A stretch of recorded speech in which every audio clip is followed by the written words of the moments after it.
अच्छा लगा सुन के कि अपने अलावा किसी और का भी ख्याल जब हमारी मोहब्बत हमारे लिए रिग्रेट बन जाए, करके ही सही के तुम इस रिश्ते को बचा। मान लेना चाहिए कि हम ही गलत। में उसे शेल्टर देते हो, शर्म नहीं आती तुम्हें? ड्रामा सीरियल नकाब के आने वाले एपिसोड में आप देखेंगे कि ईमान तो अब बहुत ही डर जाएगी कि जैसा ही कि ईमान से शादी करने के बाद तुमने क्या सोचा कि मैं तुम्हें ऐसे ही छोड़ दूंगा। तुमने ईमान से शादी ही नहीं की बल्कि सीधा मुझसे जंग करने का इरादा किया है और तुम जानती हो कि जो मुझसे उलझता है मैं उसका क्या हशर करता हूँ। बिलाल उसे कहेगा कि आप मेरा कुछ भी नहीं बिगाड़ सकते, अब मैं पहले जैसा बिलाल नहीं रहा और ना ही मैं ईमान के ऊपर कोई बात सुनूंगा। इससे बेहतर यही होगा यहाँ से चले जाए, वरना मैं सिक्योरिटी को बुलाकर आपको यहाँ से धक्के दिलवा कर निकलवाऊंगा। तैमूर उसे कहेगा कि डिप्टी कमिश्नर बन जाने के बाद तुम क्या समझती हो कि मैं तुमसे डरने लगूंगा? तुम अभी भी वही बिलाल हो जो कि हमारे घर में लॉन में फूलों को पानी देता था। तुम शायद अपनी औकात भूल गए हो, पर मुझे तुम्हारी औकात अभी भी याद है। तो ईमान जो कि तैमूर की ये सारी बातें सुन रही होगी तो तैमूर के वहाँ से चले जाने के बाद आकर बिलाल को कहेगी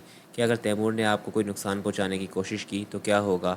जिस पर वो उसे कहेगा कि अगर इसी तरह से हम उनसे डरते रहेंगे तो ज़ालिम और मजबूत होता जाएगा और हम ये बिल्कुल भी नहीं चाहते और तुम्हें भी उससे डरने की कोई ज़रूरत नहीं है। ईमान उसे कहेगा कि ये सब कुछ मेरी ही वजह से हो रहा है, वो मेरी वजह से आपको नुकसान पहुंचाने की करेंगे और ये मैं हरगिज़ नहीं होने दूंगी। उसके बाद नेक्स्ट सीन में आप देखेंगे कि लैला को भी जब तैमूर उसकी बेइज्जती करेगा तो लैला को भी बहुत गुस्सा होगा।